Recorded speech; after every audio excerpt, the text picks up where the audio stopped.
Goeiedag, baie dankie dat jy saam luister. Ons bidstopoordenking vanoggend se tema is om te wag. Ons bid dikwels vir God se leiding, maar ons hou nie van God se tydsberekening nie. Daarom hoor ons baie keer die vraag, hoe lank nog, Here? Hoe lank moet ek wag? Hoe lank gaan hierdie nog vat? Hoe lank moet ek nog uithou? Hoe lank moet ek nog aanhou? Hoe ver nog, Here? Wanneer nou? Wanneer kom die uitkoms? Die Israeliete het ook so geklink toe hulle in ballingskap was in Babylonië, oor hulle weggevoer is deur hulle sondes.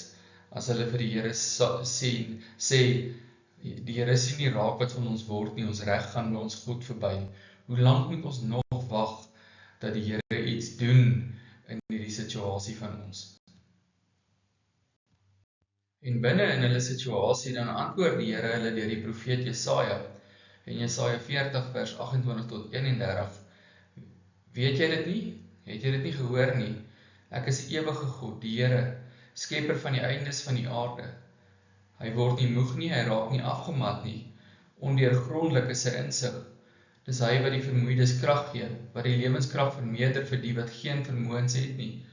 Jong seuns word moeg en raak afgemat, jong manne struikel en val.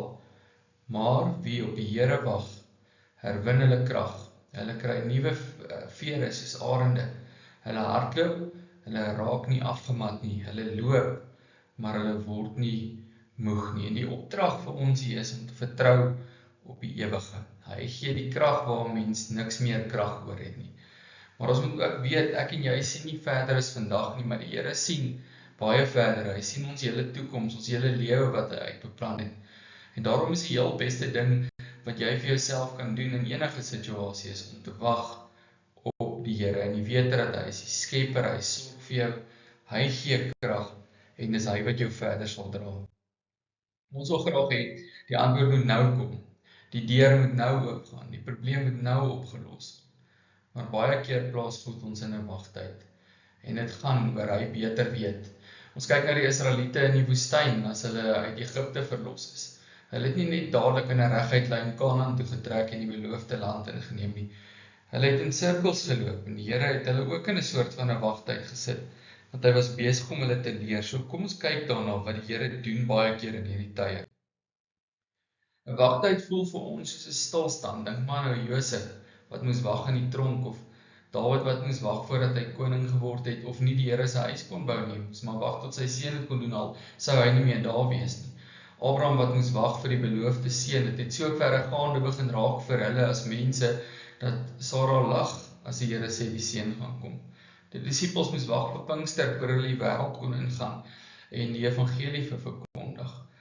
Die wagtyd is wel nie verlore tyd nie. En dis baie keer wat ons as mense daarvan maak, sê, hier is verlore tyd, dis gemorste tyd. Ek verstaan nie hoekom hierdie is regtig waar tot geen waarde of nut in my lewe nie.